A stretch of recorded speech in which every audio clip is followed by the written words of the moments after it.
Welcome to the Own It Powercast, the place to be when you get serious about making big changes and accelerating growth in your life and in your relationships. Finally create the life you've always wanted, living life on your own terms. Learn how to take your fear and turn it into powerful choices that will create sustained change. Now your host, Mary Baker. Hey everyone, welcome back to the Own It Powercast, a place where you can come to get what you need to move yourself forward.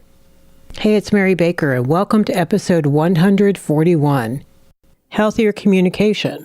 It's all in your head. So welcome to the new month and a new focus.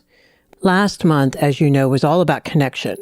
And yet many of you asked for some more work on healthy communication first, so that you can learn how to connect better. So here it is. We're going to spend 5 weeks honing in on ways to clean up our communication so it's more emotionally honest, more positive, and more connecting. And I think healthier for both you and the other person to experience. But in order to do this, so much of this work, as many of you already know, via experience, begins with your thinking. You're sorting through then your choice of how you want to convey your thoughts and feelings and needs to others in the healthiest way you can. Okay, so you often hear me talk about healthier. Now, there's a continuum from toxic on one end and absolutely fabulous on the other. If we can strike it somewhere in the middle, we're doing great. But what is deemed unhealthy? And I could, my gosh, spend all month just talking about that. What are some unhealthy communication behaviors that we may struggle with or that other people in your life can struggle with? And let's talk about why they're unhealthy. So let's go there first. So the one obvious one, and we're all guilty, is interrupting. Being impatient, not being able to wait until they finish their sentence, they finish their story, they finish their thought, their rant, whatever it is. I think it's because we have anxiety. It's like we're trying to control things in the moment. You got to stop them from having that idea, that perception about you, that feeling, that decision. So it's about trying to control outcomes instead of just waiting, allowing them to be wherever they are, detaching from that, right? And then saying whatever you need to say in response. When we are being interrupted, as you know, it doesn't feel great. It feels like we're being invalidated, that the other person is not making room for us, and they're not listening. So there's some important things to look at on either side of that equation. Another one is avoiding eye contact. Now we know that there's shame and guilt and low self-esteem issues that come up with that. But it can feel unsafe for the other person if we're not willing to connect in that way. Negative body language, closed off, huffing and puffing, not being present, not sitting still, avoiding by multitasking, not turning our body towards them and our energy towards them, being distracted, being obviously distracted. Sometimes you can be distracted up in your head, which is another thing we want to practice not doing. But focusing on something else while someone is talking to you can feel really hurtful for them. It doesn't feel good for you either because you're not connecting. It's like if you're trying to distract, I think there's a lot of anxiety probably going on for you. So not listening and not letting them know that we hear them with the, yeah, okay, yeah, makes sense. I mean, to utter some of those things that are validating that we're here in the moment and we're present and we're trying to get where they are. Another unhealthy behavior is making assumptions and being reactive and defensive, usually because we're jumping to conclusions and maybe implying motives, like you just wanted to start a fight, which also minimizes their thoughts and feelings and needs in the moment and then maybe what they are upset about if they are arguing with us. Criticism is a big one, and it's different than complaining because you're attacking that person's character. Rather than focusing on a specific behavior you'd like to change or a situation or a need. It just makes people defend themselves and try to explain themselves, and it's awful. It's shaming. I think it just emotionally pushes other people away. and it never really solves the problem. The problem being maybe you do need them to change a behavior or do something different. Well, how likely are they now to want to do that when you've criticized them as a person? Plus, you're putting the message across that they can't change and can't do better. And no one wants to hear that. Contempt is a big one. What does contempt look like? It's kind of being dismissive, expressing your disgust or disdain, using sarcasm, degrading the other person, eye-rolling, name-calling, mimicking, and just all kinds of manipulative, disrespectful stuff. It's a real holier-than-thou attitude, which is just awful.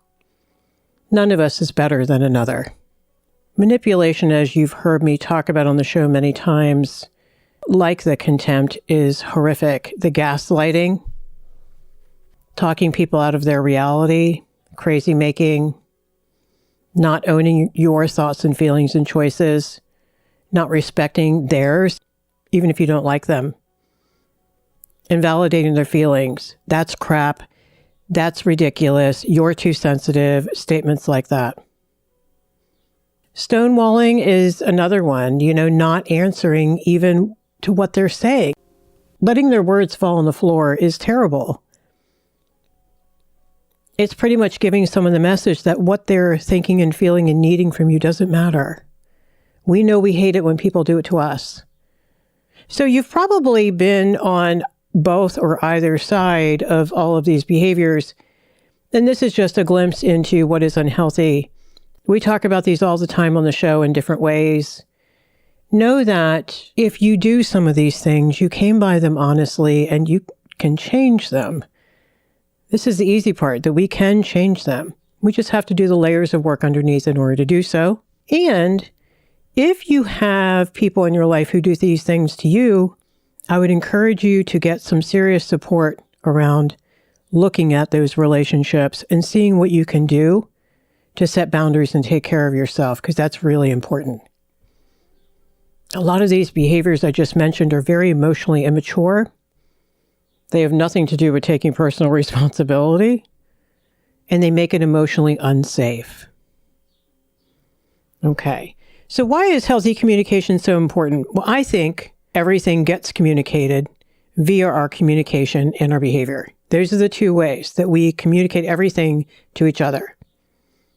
I think that's why it's so important to work on. And you can be a great person with lots of wonderful things to share, but if you don't speak them, or if you don't speak them in a healthy way, or if you don't ask what you need, or if you don't allow the other person to be open and vulnerable, well, it's as if it's not really even true about you. I see this so much in people, and I find it to be so sad. Conversely, beautifully, I get to witness the transformation and how great it is to finally have their voice in the room. And I can feel that shift, and I try to let clients know that when I feel that shift. It's pretty amazing because they feel it too. So why do we do some of the unhealthy behaviors? Well, I think we may have some distortions about how we see things. Like we may be myopic and so self-focused because of our self-esteem issues. So we can't be present for another person if we're so wrapped up in our own caca, whether it might be our pain, our unresolved grief, our tremendous anxiety about how to do it perfectly in the moment instead of just showing up and being in the moment. I think we may have been trained perhaps to have a victim view and not entertain perspective, like other person perspective, second person, third person perspectives that really help us be objective and solution focused and not so defended. I think unhealthy communication or early relationships probably shaped how we communicate today. Things like defensiveness, reactivity, lack of empathy, or fear of vulnerability, fear of being direct, I think can severely limit our capacity to create healthy connections. Guys, we need it to problem solve too. We can't negotiate until we're clear about our boundaries, about our responsibility, and utilizing healthy communication tools to do that. Because we know lashing out with passive-aggressive behavior and manipulation never solves a thing. It may bring something to the surface, but then we need to be grown-ups in order to focus on the boundaries and the needs and then the solutions. I think why we need healthy communication is because we need to have emotional safety and to build trust. Without trust, we can't have any other good stuff in our relationships. Besides, we can't heal what we won't reveal. And we don't want to reveal our inner truths and our struggles and our needs and our wishes unless it's safe to do that. We need healthy communication to get our stuff out and be heard and understood and accepted. We also need it so that we can dig deep with empathy and compassion to help the other person be more open and for them to heal as well. So that's some of the why. Pretty obvious stuff. I just want you to kind of think about, where is your why around your communication? And why would you want to work on it? So this month, we're going to be getting into the how. We're going to be getting into some of the aspects of healthy communication and do a little bit of how to in those episodes as well, so that if you do struggle with any of these, there are some things you can start doing right away to make it better. The first one is boundaries, empathy, and detachment. 3 legs of the stool. You hear me talk about this all the time. It's so foundational. Knowing where you end and others begin, detaching from other people's processes, and that allows you to express empathy with healthy separateness. That's a big deal. If you do nothing else in your communication, learn how to do that, or learn how to do it better. Next, we're going to talk about reframing, the positive reframe. Finding other more positive and maybe less shaming ways to look at situations, to frame our thoughts, our feelings, and our choices. Maybe you had to leave a relationship and you're really sad, but you can also reframe it and say, I took really good care of myself, recognizing that other person could not be what I need anymore, and I let them go in love. So that is a way to positively reframe something. We're not lying. We're not rationalizing. Okay. Be careful there. It's an and. I think you could have 5 different perspectives on a situation and they're all true. It helps us get out of that black and white, all or nothing, perfect or horrible, narrow, rigid view. That is so important for personal growth. I think it also gives us hope. It helps us stay more positive and get into the solution and therefore take responsibility.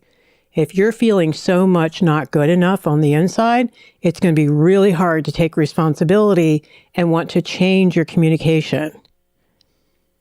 One episode, we're going to get all into one of my favorite things, choosing and prioritizing. Getting out of our fear and our compulsive reactivity and into owning our choices and being intentional, not controlling, intentional. Owning what we think, what we feel, what we need, and what is more important today.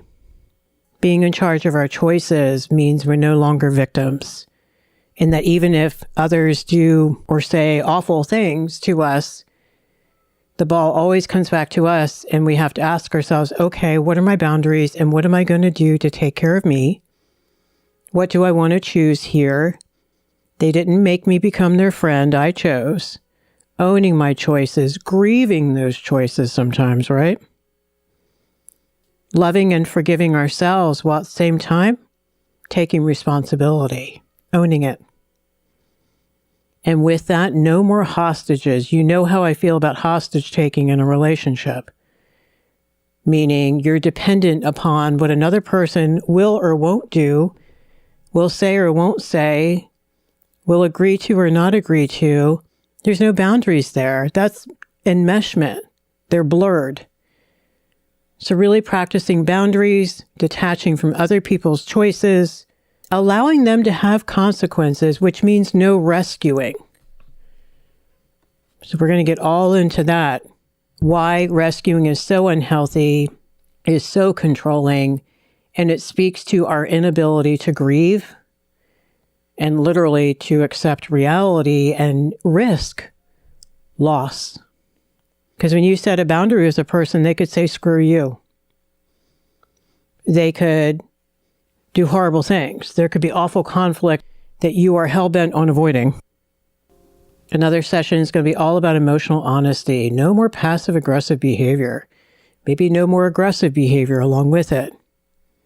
Learning to be emotionally honest and assertive in our communication. We own what we say what we mean, and we try not to say it mean. And we allow the other person to have the same rights as we do. Digging down deep, asking ourselves what's really going on, what do we really need, what do we really feel, what do we truly think and why, what are our values, what is non-negotiable for us. Explaining our behavior is another aspect of emotional honesty, so no one has to guess what the hell is going on with you since you walked in the door tonight.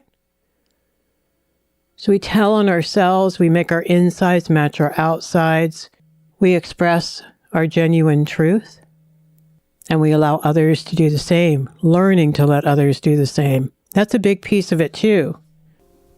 And finally, owning your truth, owning all of this, and it's your truth and how not to put it on others, how to stand in it, how to be courageous, how to love yourself around your truth, how to get solid on your values, on your beliefs, and your boundaries. I think we underestimate how much of that stuff plays out in our communication with other people.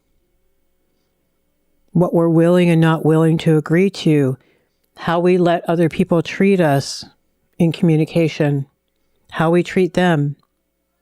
All of these pieces we're going to talk about this month are about being authentic, being genuine, taking responsibility, practicing healthier communication skills, learning what goes underneath of that in order to practice it. Because I think, again, we have to do both layers. We have to change habits of communication on the surface, but we also have to dig deep and heal what's driving it in the first place. For example, if I'm defensive with someone, I probably have a lot of shame and I'm afraid of being called out and criticized or confronted even in a loving way. Let's say they do it in a really healthy, loving way. They tell me about them. They stay on their side. They're not shaming. They're not critical. And yet I still get defensive. That's my stuff. That's my fear that if I'm not perfect, and if you point out a flaw, it's awful and I'm going to implode and I'll have to leave this relationship. And what if you abandon me and all that stuff that sounds crazy when you say it out loud, but this is what we feel. So then I need to go get some help and do some work around healing some of that truth, around healing some of those distortions about myself. And yeah, maybe I need to get real about some of my stuff I want to change, but other things probably aren't true. Messages that we can internalize when we internalize the critical parent. Like, I'm not good enough. I'm not smart enough. I don't have anything interesting to say. My boundaries don't matter. I shouldn't have boundaries. That's mean and that's selfish. All this stuff that needs to be healed and then changed with new beliefs that boundaries are healthy, let's say, and being assertive is better. And saying no is a good thing. So there's a lot of underlying work that is all in our head first and in our heart. A lot of this work for healthier communication, hence the title of this episode, starts with us up in our head. We have to figure things out, do the who owns what. We have to figure out how we want to say something that's healthier. Why do we want to say it that way? How do we want to respond if they do unhealthy? There's so much front-loaded work that my clients get really frustrated. I'm like, oh, Mary, this is exhausting. I'm like, I know at first, because you're learning a new language, really. And that takes a while, and it takes a lot of brain energy to do that. But after a while, it becomes the new norm. You automate it, so to speak. So you don't have to do all that work of stopping and figuring things out. It's no different than learning anything else new. You start learning how to ride a bike, you fall off, it's awkward, it's scary, it's frustrating, it's tiring, but then afterwards, after you keep trying and you try and you try and you get back on the bike and maybe you get some help, then you learn how to ride and it feels so good. So today we began the conversation about why healthy communication is so crucial for having a good relationship. I think both with ourselves and with other people. We explored what unhealthy and even toxic looks like, and then got into how this month we're going to talk all about the ways to do healthier, from empathy to good eye contact and everything in between. Because it's all about owning your communication, and I think owning who you are. Thank you so much for joining me today. May you stay in your truth this week, find some good things to love about yourself, and be gentle with each other. Check the show notes at ownitpowercast.com. If you need to sign up for the newsletter, that's where you get the episode in your inbox every Tuesday, along with all the other great stuff. All right, pay it forward, keep focusing on you, and I'll see you next time. We hope you took away some useful insights and tools you can begin using right away. If you did, please leave a positive review and share on your social media. Because could you imagine if everyone in your life really got it together? Remember, own it now, so you can really own it later.